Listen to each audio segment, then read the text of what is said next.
Maraming salamat sa lahat ng sumusubaybay. Please subscribe and follow my YouTube and Facebook channel, Filipino Novel. Maraming salamat po. Kabanata 1351. Katatapos lang ni Elsa sa kanyang pagsasanay at papahinga na sana siya nang may kumatok sa pinto. Pinalawak niya ang saklaw ng kanyang mental power upang masaklo ang buong bakuran, kaya't agad niyang nakita ang lahat ng nasa labas. Bakit narito si Otto kasama ang napakaraming tao? Madalas sanay si Elsa sa ganitong uri ng paggalugad ng enerhiya. Mula pa noong bata siya, mas malakas na ang kanyang mental power kaysa sa karaniwan, kaya't agad niyang nakita ang sitwasyon sa labas. Naramdaman ni Severin ang kakaibang enerhiya at napalingon siya ng may pagtataka. Hindi niya inasahan na ang senior director ay may ganitong kalakas na kapangyarihang mental. Nang kumatok si Otto sa pinto, umupo si Elsa sa kanyang upuan at nagkunwaring kalmado. "Pumasok ka," sabi niya. Pumasok si Otto at isinara ang pinto, na hindi alam na ginamit na ni Elsa ang kanyang mental power upang makita sila kanina. Nakangiti niyang sabi, "May kasama ako rito na gustong makipagpalitan ng spiritual stones, Miss Elsa." Ang pangalan niya ay Severin, at siya ang gobernador ng South County. Ngumiti si Elsa. "Hindi ba may awtoridad ka para sa hanggang 10 milyong high-grade spiritual stones?" Ibig sabihin, gusto niyang magpalit ng mas marami pa roon. Ang lakas ng loob niya. Napangiti ng bahagya si Otto at sagot niya, sabi niya gusto niyang magpalit ng daan-daang milyon o kahit bilyon na high-grade spiritual stones. "Wala akong kapangyarihang aprubahan iyon." Kumunat ang noo ni Elsa at napasinghap sa gulat. Bakit naman niya gustong magpalit ng ganoon karaming spiritual stones? "Hindi na mahalaga iyon," sagot ni Otto. "Mag-aalok daw siya ng mahahalagang bagay kapalit ng mga spiritual stones, sa tingin ko mga pills iyon." "Pills?" Kumislap ang mga mata ni Elsa nang marinig iyon. Lahat ay matutuwa kapag may alok na pills, lalo na ang mga nasa mataas na antas.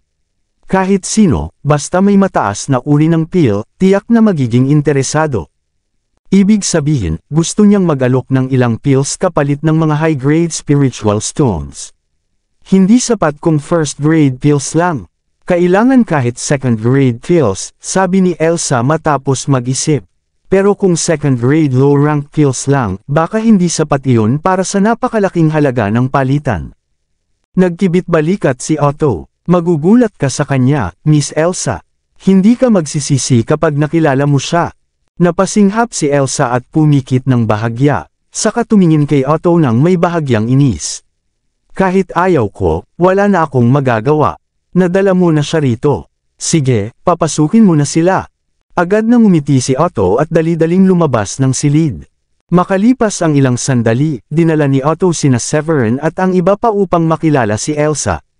Matapos ipakilala sila, umalis na siya upang iwan ang grupo kay Elsa. "Hindi ko akalaing ganito kabata at kaganda ang senior director. Sa totoo lang, nagdududa ako nang sabihin ni Otto na isa kang batang babae at maganda pa," sabi ni Severin na hindi maitago ang pagkagulat nang makita ito. Maganda si Elsa, makinis ang kutis, at kakaiba ang karisma ng kanyang mukha. Ang suot niyang palda ay medyo maikli, kaya't bahagyang nakikita ang kanyang mga hita, na lalong nagbigay sa kanya ng kabataang alindog. "Maupo kayo, Mr. Severin," anyaya ni Elsa. "Hindi ako makipagpalitan ng karagdagang spiritual stones kahit pa pinupuri mo ako.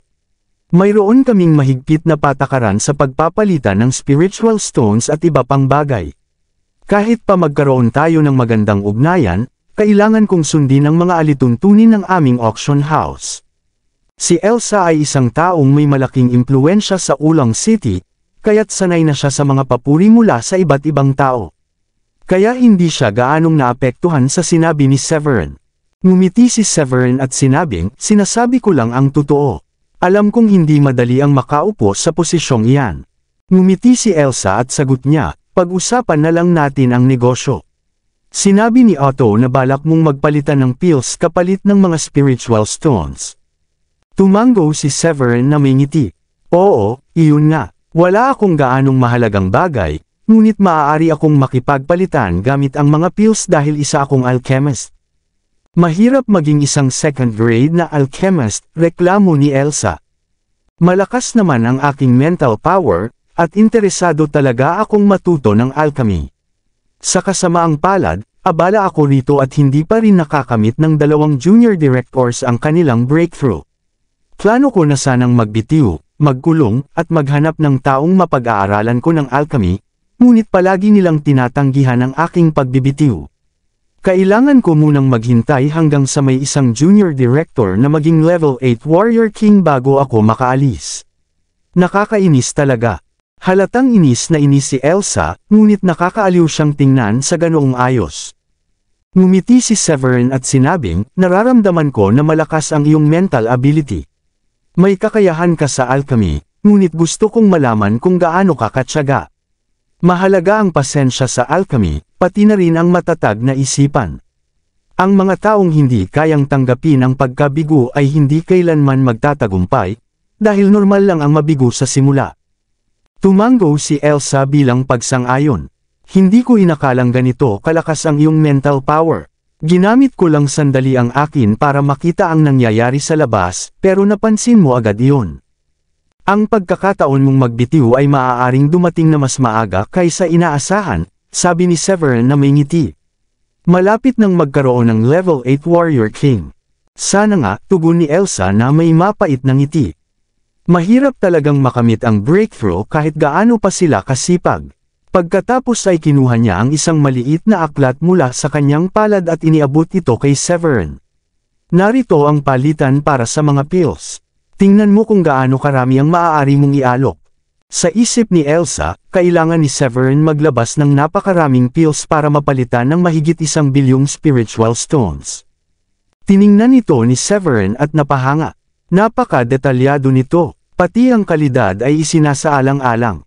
Ang mga pills na pareho ang antas ay mas mataas ang halaga kapag mas maganda ang kalidad, at ang mga elite quality pills ay mas mahal pa. Napakunot ang noo ni Elsa at napatawa nang marinig iyon.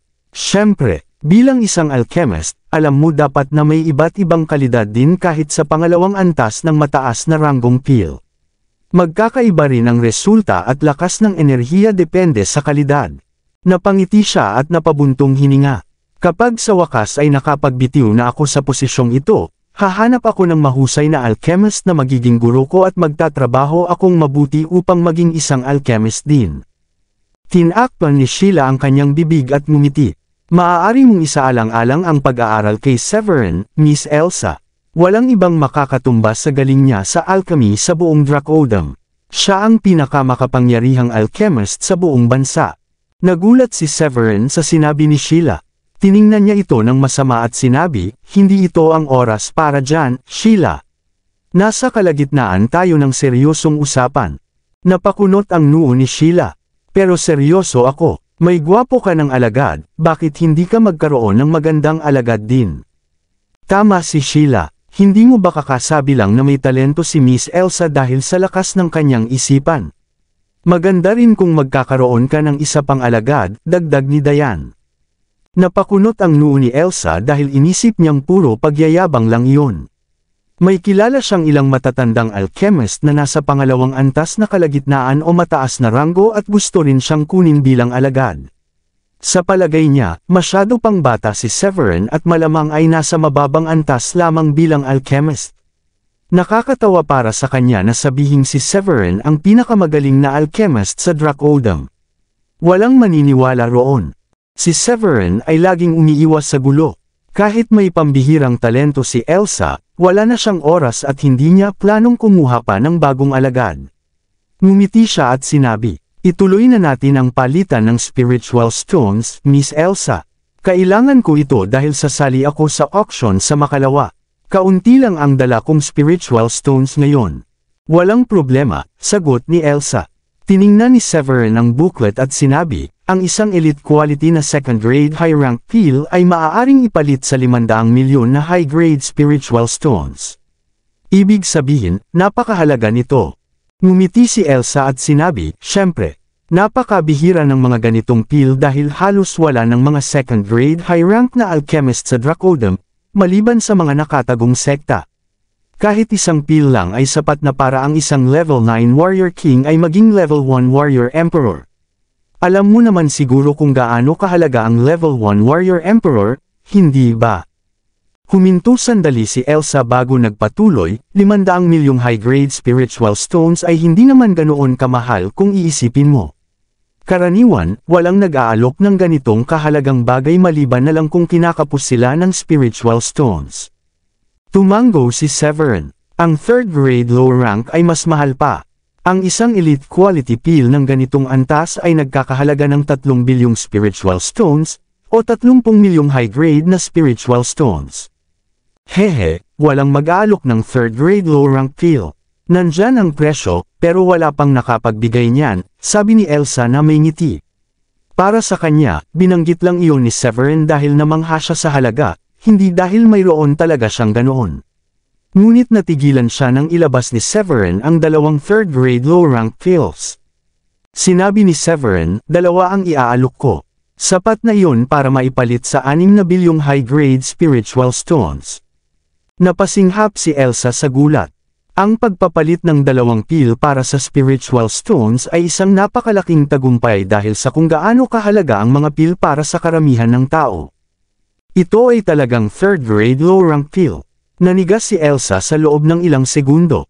Nilunok niya ang laway at namangha, kahit ang kulay ay nagpapakita na ito ay mga top quality peel. Ibibigay ko sa iyo ang 3.2 bilyong spiritual stones, kaya magiging 7 bilyon lahat para sa 2 peel. Sinubukan ni Elsa na manatiling kalmado ngunit ang paghanga at pagkagulat na naramdaman niya ay ramdam pa rin sa kanyang puso.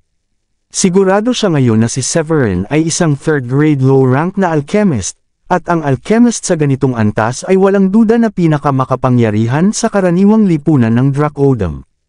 Sa wakas na pagtanto niya na hindi pala nagyayabang si Sheila. Totoo si Severin, isa siyang tunay na bihasang alchemist. Umaasa si Elsa na mapapabuti niya ang pakikitungo kay Severin kaya agad siyang nagpasya sa sarili na dagdagan pa ng 500 milyong high-grade spiritual stones ang palitan. Samantalang umiti lang si Severin at kalmadong sinabi kay Elsa na sa tingin niya sapat na iyon. Itatabi niya ang mga elite quality para sa sarili niyang pagsasanay kaya ang maya-alok lang niya ay yaong medyo mas mababa ang kalidad. May elite quality ka rin. Napalunok si Elsa. Naisip niyang baka nagkamali lang siya ng dinig pero nang kurutan niya ang sarili at maramdaman ang sakit na kumpirma niyang totoo ito. May karangalan siyang makaharap ang isang napakatalinong alchemist. Ang kakayahan ni Severin na makagawa ng elite quality third-grade low-rank pills ay patunay na malapit na siyang maging third-grade medium-rank alchemist o kaya na may matagal na siyang nasa ganoong antas at pinino na niya ang kanyang kasanayan. Maghintay ka rito habang inihahanda ko ang spiritual stones.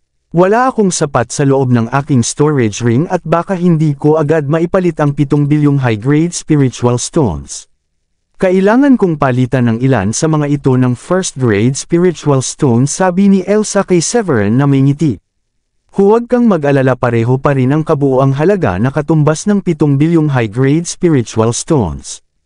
Maraming salamat, sagot ni Severin at iginawi ang kamay upang iangat sa ere ang 2 pil patungo kay Elsa. Kinuha ni Elsa ang isang maliit na bote, at inilagay ang mga pil at pumasok sa isang silid. Pagkaraan ng ilang sandali lumabas siya dala ang isang storage ring na iniabot kay Severin. Nandito na lahat ng spiritual stones, maaari mo nang tingnan. Kinuha ni Severin ang storage ring at nagpasalamat. Pagkatapos ay kumuha siya ng isa pang high-quality third-grade low-rank pil at iniangat ito sa harap ni Elsa. Para sa iyo ito. Nagbigay ako ng pil sa lahat ng tumulong sa akin ngayon kaya umaasa akong magagamit mo ito upang makamit ang iyong breakthrough. Kabanata 1355. Ibinibigay mo ito sa akin. Napatulala si Elsa. Labis siyang natuwa at bahagyang bumuka ang kanyang mapulang labi habang nakatingin kay Severin na parang hindi makapaniwala. Sigurado ka bang gusto mong ibigay ito sa akin? Siyempre, wala bang problema doon? Ngumiti si Severin. Hindi niya inaasahan na magiging ganoon siya ka-adorable kapag nagugulat. Maraming salamat, Mr. Severin. Nilunok ni Elsa ang laway at taos pusong nagpasalamat matapos makumpirma na para talaga sa kanya ang pil. Bigla siyang natauhan at nagtanong agad, binigyan mo rin ba ng pil si Otto? Ibig sabihin makakamit din niya agad ang breakthrough niya. Magkakaroon na ako ng pagkakataong magbitiw. Hindi makapaniwala si Severin sa narinig. Hindi ka ba masaya rito bilang senior director? Bakit ka nagmamadaling mag-resign? Napangiti si Elsa at nagsabing, nawalan na ako ng interes. Dati gustong-gusto ko ang hamon ng pag-angat sa posisyon at natutuwa ako sa lahat ng mga kayamanang nakikita ko. Pero ngayon muling nabuhay ang pagnanais kong matutong maging alchemist. Maraming gustong makibagay sa akin, pero napagtanto kong hindi ko gusto ang masyadong pakikisalamuha sa tao. Mas gusto kong mamuhay ng tahimik. Napatawa si Sheila at tinakpan ang bibig. Nakikita ko iyon sa maganda mong hardin. Bahagyang itinaas ni Elsa ang balikat at ngumiti kay Severin. Batay sa antas ng iyong kakayahan sa alchemy, masasabi kong ikaw na siguro ang pinakamahusay. Sa tingin mo ba may pagkakataon akong maging alagad mo? Kapag nagbitiw na ako gusto kong matutong maging alchemist mula sa iyo kung ayos lang. Hindi alam ni Severin ang sasabihin. Hindi niya akalain na seseryosohin talaga ni Elsa ang biro ni Sheila at Diane. Ngumiti na lamang siya ng alanganin at sinabi, sige hihintayin kita sa Southlink City. Buti na lang. Akala ko hindi ka papayag. Labis ang tuwa ni Elsa nang agad na pumayag si Severin. Ngumiti si Severin at nagsabi, hindi ko kayang tumanggi sa isang taong may talento na tulad mo. Bukod pa rito sapat na ang antas mo upang makamit ang level 1 Warrior Emperor matapos mong inumin ang pil na ibinigay ko. Ang pagkakaroon ng alagad na isang level 1 Warrior Emperor ay isang bagay na maipagmamalaki lalo na kapag nalaman ng iba. Biniro naman ni Sheila, mas higit pa roon dahil maganda ang alagad mo. Mas lalo kang may karapatang ipagmalaki kapag lagi siyang nasa tabi mo. Mas magaganda kayong lahat, sagot ni Elsa na nahihiya. Namula pa siya ng bahagya. Hindi ako kasing ganda mo, tugon ni Sheila. Hindi rin ako kasing eleganteng tulad mo. Mas maganda ka pa rin kaysa sa akin. Hindi mas maganda ka pa rin, sagot ni Elsa habang namumula ang pisngi. Hindi alam ni Severin kung paano mag-react nang makita niyang nagtutuksuhan ang dalawang babae. Samantala, nakangiti si Felicia. Si Elsa ay isang magandang babae na may mataas na antas at nagtatrabaho bilang senior director ng auction house. Kapag siya ay nagbitiw, mananatili pa rin siyang may maraming koneksyon sa Dracodam. May dahilan si Severin para ipagmalaki na maging alagad niya si Elsa. Bukod pa roon, maaaring umusbong ang damdamin sa paglipas ng panahon, at mas maganda pa nga kung magiging bahagi siya ng pamilya. Tiningnan ni Severin ang ngiti ni Felicia at kinilabutan. Talaga bang kailangan niyang maging sobrang saya dahil lang sa pagtanggap ko ng alagad? Pakiusap, hayaan ninyo akong yumuko sa inyo. Kailangan ko bang lumuhod o magbigay galang? Hindi ko talaga alam ang mga seremonyas at pamamaraan na iyon, sabi ni Elsa kay Severin na may alanganin ng ngiti. Ngumiti si Severin ng medyo napipilitan. Huwag mo na lang intindihin iyon. Pumunta ka lang sa Southlink City at hanapin ako kapag natapos mo na ang iyong trabaho. Sabihin mo sa mga bantay na ikaw ay alagad ko at papasukin ka nila. Bibigyan ko sila ng abiso pagbalik ko. Tumango si Elsa bilang pag-amin at kinuha ang kanyang cellphone. Pwede ba tayong magpalitan ng contact information? Ngumiti si Severin at ibinigay ang kanyang contact kay Elsa.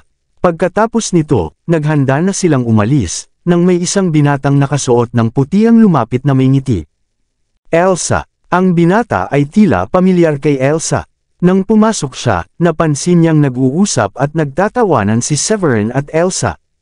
Lalo na nang makita niyang ibinabalik ni Severin ang cellphone ni Elsa. Bigla siyang nainis at nagsalita, sino siya? Ang tono ng binata ay bastos, at tinitigan niya si Severin na may halong galit. Hindi nagustuhan iyon ni Sheila kaya agad siyang nagsabi, hindi ba mas mabuting magpakilala ka muna? Ngumisi ang binata at medyo mayabang na sumagot. Ako ang senior director ng Flalong Auction House sa Shanian City. Ako ang kababata ni Elsa. Magkasama kaming lumaki, Miss. Ang Shanian City ay isang malaking lungsod. Bagaman ang sangay ng Flalong Auction House doon ay hindi kasing laki ng nasa Ulang City, isa pa rin itong malaking organisasyon. Senior director din ang binata, kaya mataas ang kanyang katayuan. Hindi na nakapagtataka kung bakit ganoon siya magsalita. Anong ibig mong sabihin na kababata? Huwag kang maniwala sa mga sinasabi niya, Mr. Severin. Napairap si Elsa sa binata at nagsabi, "Bakit ka may oras ngayon, Starkle? Hindi ba may paparating kang auction sa loob ng 2 araw?" Ngumiti si Starkle nig at sinadya niyang sabihin, "Dahil miss na kita, Elsa. Pumunta ako rito para makita ka. Bukod pa roon, may iba pang mga senior at junior directors na namamahala sa auction. May kaunting oras akong bakante kaya naisip kong pumunta rito at makasama ka. Pwede naman siguro yun, hindi ba?" Pagkasabi niya yun, napatingin siya sa cellphone ni Elsa at hindi napigil ang magkomento. "Nagpalitan ba kayo ng numero nitong si Mr. Severin? Akala ko allergic ka sa mga anak ng mayayamang pamilya at mga opisyal. Maaaring gwapo siya, pero sa unang tingin pa lang, halatang hindi siya mabuting tao. Huwag kang magpaloko sa kanya." Noong una ay gusto lang ni Severin na baliwalain si Starkle, pero hindi niya kayang palampasin ang pambabastos nito sa kanyang pagkatao. Napangisi siya, "Ano bang dapat ipagyabang mo kung isa ka lang namang senior director ng sangay ng auction house? Kung ako man ay mabuting tao o hindi, hindi mo yun karapatan na husgahan." Biglang sumimangot si Elsa at masama niyang sinagot si Starkle. "Ang katotohanang kasama ko sila ngayon ay nangangahulugang mga kaibigan ko sila. Paano mo nasikmura na kausapin ng ganoon ang mga kaibigan ko?" Sandali siyang tumigil bago idinagdag, "Bukod pa roon, wala kang pakialam kung kanino man ako makipagpalitan ng numero. Malaya akong gawin ang gusto ko, malinaw ba iyon?" Nagulat si Starkle na kinampihan ni Elsa ang isang taong kakikilala lang nito at sabihan pa siyang ganoon. Napahaba ang mukha niya at lalong nainis. Napangisi siya at nagsabi, "Ginagawa ko ito para sa kabutihan mo, Elsa. Tignan mo ang mga babaeng nasa paligid niya. Sa tingin mo ba may mabuting ugali ang tulad niya? Ang mga gobernador ngayon ay laging napapalibutan ng kababaihan. Ito ba ang uri ng buhay na gusto mo?" Galit na nagngalit si Elsa at tinitigan si Starkle. "Lumayas ka. Ayokong makita ka ngayon. Ang lalaking ito ang magiging guru ko. Ako'y magiging alagad niya sa hinaharap at matututo ako ng alchemy mula sa kanya. Wala kaming relasyon na gaya ng iniisip mong malazwa. Ang guru mo." Halos hindi makapaniwala si Starkle. Hindi niya inasahan na kikilalanin ni Elsa ang isang batang lalaki bilang kanyang guro sa alchemy. Pagkatapos ng pagkabigla, may alinlangan siyang nagsabi, "Marunong ba talaga siya ng alchemy? Hindi mo naman kailangang pumili ng lalaki bilang guru mo, hindi ba?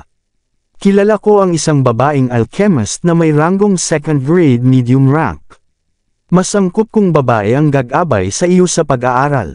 Pagkatapos ay tiningnan niya si Severin at sinabing, "Baka magkaroon siya ng masasamang intensyon kapag naging guro mo siya. Paano kung samantalahin ka niya habang tinuturuan ka ng alchemy? Ano na lang ang gagawin mo?" Matagal nang nagtimpi si Severin mula nang dumating si Starkle, ngunit tuluyan na siyang nawalan ng pasensya. Malamig niyang sinabi, "Hindi ba sinabi na sa iyo ni Elsa na umalis ka? O bingi ka lang talaga? Paanong nakakapagsalita ka sa akin ng ganyan? Gusto mo bang magka-problema?" Galit na balik ni Starkle. Maganda si Elsa, at inakala ni Starkle na babaero si Severin dahil napakaraming magagandang babae sa paligid nito. Bagaman mataas ang kakayahan ni Elsa, inosente pa rin siya pagdating sa mga lalaki. Hindi niya matanggap na maaaring maging malapit sila habang magkasama sa pag-aaral ng alchemy, kaya lalo siyang nagngit-ngit. "Kilala ko ang maraming gobernador, at lahat sila ay magalang sa akin. Kaya ano ngayon kung isa kang alchemist?" Mataas ang antas ni Elsa. "Karapat-dapat ka bang maging guru niya?" Ngumiti si Severin ng malamig. "Kung gusto mong mabugbog, pagbibigyan kita at ipapakita ko sa iyo kung karapat-dapat ba talaga akong maging guru niya."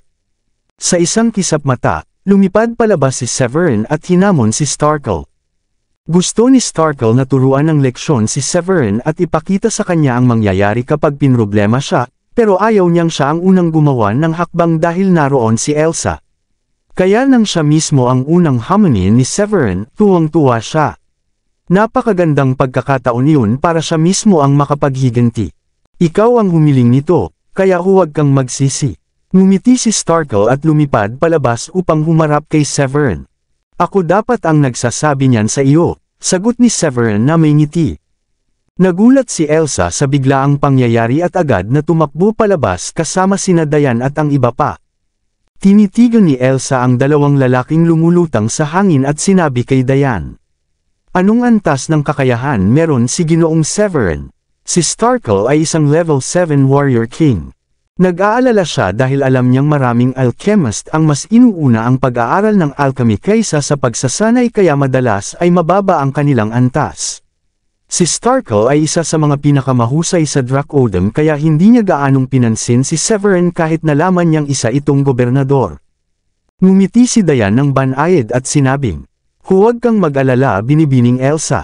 Kung sasabihin ko ang 4 na dakilang Diyos ng digmaan ay mga alagad ng aking asawa, iisipin mo pa rin bang hindi niya kayang harapin ang batang iyon? Ano, napasinghap si Elsa at iniisip kung tama ba ang narinig niya. Ngumiti rin si Meghan at nagsabi, si Starkle ay humihingi lang ng pagkakabugbog. Hindi ako magpapalambot, mayabang na sabi ni Starkle habang pinagsama ang kanyang kamao at naglabas ng malakas na enerhiya. Sa isang iglap sumugod siya kay Severin at tinamaan ito ng suntok. Kahanga-hanga ang bilis mo, ngumiti si Severin. Pinagsama niya rin ang kamao at sinalubong ang suntok. Sa isang kisap mata tumilapon si Starkle paatras at bumagsak ng malakas sa bakuran sa ibaba. Pagbagsak niya agad siyang dumura ng dugo at namutla ang kanyang mukha. Paano ito posible? Gulat na tanong ni Starkle. Hindi siya makapaniwala na hindi niya nakayanan ang suntok ni Severin. Sa katunayan naramdaman niyang ang suntok ni Severin ay kasing lakas ng isang level 9 warrior king. Isa kang level 9 warrior king. Napatayo si Starkle na litong-lito. Hindi pa siya nakarinig ng isang gobernador na ganito kalakas. Maraming gobernador ang makapangyarihan ngunit kakaunti lamang sa antas ng mga county governor ang may ganitong lakas. Sa kanyang karanasan wala pa siyang narinig na mas malakas kaysa sa kanya hanggang ngayon. Ngumiti si Severin at sinabi level 9 warrior king. Minamaliit mo ako. Natahimik si Starkle. Sa wakas ay napagtanto niyang nakaharap siya sa isang tunay na malakas na tao, isang taong hindi niya kayang labanan. Napatingin siya kay Elsa at napansin niyang si Elsa ay nakatingin kay Severin na may paghanga. Napangiwi siya sa sakit ng kalooban at sa paraan ng pagtingin ni Elsa kay Severin, alam niyang oras na lang ang bibilangan, bago tuluyang mahulog ang damdamin nito sa kanya. Alam ni Starkle kaagad na natalo siya kay Severin. Hindi siya kasing galing ni Severin, at hindi rin siya kasing tindi nito. Wala siyang magawa kundi tanggapin na halos wala siyang laban sa isang taong napakalakas. Gayunpaman, hindi pa rin niya matanggap ang pagkatalo. Lumapit siya kay Elsa, tumingin ito sa mga mata niya, at sinabi, alam mo kung gaano kita kamahal, hindi ba? Kailangan kong sabihin sa iyo ngayon na mahal kita. Gusto kong malaman kung pareho ang nararamdaman mo para sa akin. Sana bigyan mo ako ng sagot. Sandaling natahimik si Elsa. Pakiramdam niya ay naging malinaw na ang kanyang paninindigan ng tanggihan niya ng paulit-ulit ang mga imbitasyon nitong manood ng sine. Simulat sa poll ay lumalayo na siya rito. Mapait siyang ngumiti at sinabi, itinuturing lang talaga kitang kapatid at kaibigan. Sana maintindihan mo yon. May lungkot sa mukha ni Starkle. Mapait siyang ngumiti at sinabi kay Elsa, ako nga siguro ang masyadong umasa. Aalis na ako. Lumipad si Starkle palayo. Mapait na ngumiti si Severin at lumapit kay Elsa. Pasensya na talaga, Elsa. Hindi ko sinadyang masaktan ang kaibigan mo. Ngumiti si Elsa nang walang magawa at sinabi, hindi kita masisisi doon. Hindi ko rin naman siya gaanong pinapansin noon. Palagi niya akong ginugulo, at medyo naiinis na rin ako sa kanya. Mabuti nga na ngayon ay naging malinaw na ang lahat. Makakaiwas kami sa problema sa hinaharap. Aalis na kami, Miss Elsa, sabi ni Diane. Puntahan mo kami sa Southlink City kapag naisumite mo na ang iyong resignation letter. Hayaan mong ihatid ko muna kayo, ngumiti si Elsa. Tumingin siya sa mga babae sa harap niya at hindi napigil ang magtanong. Pero teka, hindi pa kayo nagpapakilala. Hindi naman siguro lahat kayo ay asawa ng master ko, hindi ba? Napamulagat si Meghan sa tanong na iyon at agad na naglinaw, ako si Meghan. Bayaw ko si Severin. Ito ang nanay ko, si Felicia. Ang ate ko, si Diane, ang unang asawa niya. Si Miss Sheila naman ang pangalawa niyang asawa. Tiningnan ni Elsa sina Lily at Wendy na may kakaibang ekspresyon at napakunot ang noo. At sila naman, hindi ba sila rin ang mga asawa ng master ko? Ang gaganda at ang babata pa nila. Dalawa lang ba talaga ang asawa ng master ko? Napakalamig na tumikim si Severin. Ahem, dalawa ay sapat na. Sila ang mga bodyguard ng pamilya namin, pero malalakas sila at mataas ang kakayahan. Si Wendy naman ay apo ni Ginoong Horace Newman, isa sa mga war god, paliwanag ni Megan na may ngiti. Sok, hindi ko akalaing napapaligiran pala siya ng napakaraming malalakas na tao na tahimik lang. Pati ang apo ng war god ay handang sumama sa kanya bilang bodyguard, sabi ni Elsa na may pagtataka. Sige, dapat na tayong umalis at hayaang magpatuloy si Elsa sa pagsasanay, ngumiti si Severin at inaya ang lahat na umalis. Kabanata 1360. Pagkatapos maihatid ni Elsa sina Severin, agad siyang bumalik sa bahay. Nang maisara na niya ang pinto ng kanyang silid, masigla niyang kinuha ang gamot na ibinigay sa kanya ni Severin at inamoy ito ng malalim. Ang galing nito, isa itong mataas na uri ng 3rd grade high rank pill na siguradong makakatulong sa akin para makamit ang level 1 warrior emperor. Hehe, baka bigyan pa ako ng malaking gantimpala ng amo ko kapag naibalik ko ang 2 pang piraso. Nakaka-excite isipin. Lumabas sa isip ni Elsa ang gwapong mukha ni Severin at bahagyang ngumiti ang kanyang mga labi. Ang swerte ko na naging master ko siya, pero bakit kaya siya nananatili pa rin sa normal na mundo kung ganito siya kalakas? Sanay din siya sa paggawa ng mga gamot kaya siguradong tatanggapin siya ng kahit anong sekta.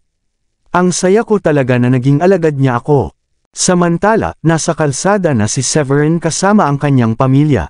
Ngumiti si Sheila at sinabi, ang ganda ng napili mong alagad. Mataas din ang kakayahan niya. Sa tingin mo ba may posibilidad na mahulog ang alagad sa kanyang master, gaya ng mga kwento sa mga nobela? Ang gwapo mo pa naman, sigurado akong mahihirapan siyang hindi mahulog sa iyo kapag lagi kayong magkasama. Natigilan si Severin. Napangiti na lang siya at sinabing, bakit puro ganyan ang iniisip mo? Mukha ba akong ganun kakasimpatiya sa iyo? Sagot ni Sheila, syempre. Bakit pa kaya nag-abala si Sofia para hanapin ka? Nang sinabi niyang dumaan lang siya at gusto lang makita ang tagapagligtas niya, sigurado akong dahilan lang niya iyon dahil gusto ka talaga niyang makita. Laking gulat ni Severin nang sumang-ayon si Megan. Posible nga iyon. Niligtas mo kasi ang buhay niya. Hindi mo pa ba napapanood yung mga palabas na ipinapangako ng babae ang sarili niya sa lalaking nagligtas sa kanya? Ganyan ang mga babae, na gusto nila ng pakiramdam na ligtas sila. Walang nasabi si Severin. Maya-maya ay sinabi niya sa dalawa, magsha-shopping pa ba talaga kayo o puro kwentuhan na lang buong araw?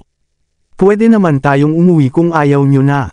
Sagot agad ni Megan, sige na, hindi na namin uulitin.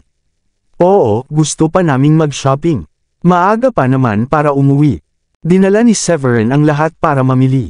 Dahil kakaunti lang ang mga halamang espiritual na meron siya, hindi na muna siya gumawa ng gamot at mahimbing na natulog habang yakap si Diane. Kinabukasan, pagdating ni Severin sa ibaba, may naisip siya at agad niyang ipinatawag sina Diane at Sheila. Bakit mo kami tinawag, mahal?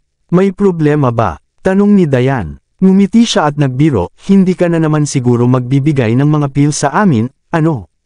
Hindi pa nga namin nagagamit lahat ng binigay mo. Huwag ka masyadong nagmamadali, hihingi naman kami kapag kailangan na. Umiling si Severin. Hindi yun ang dahilan kung bakit ko kayo pinatawag.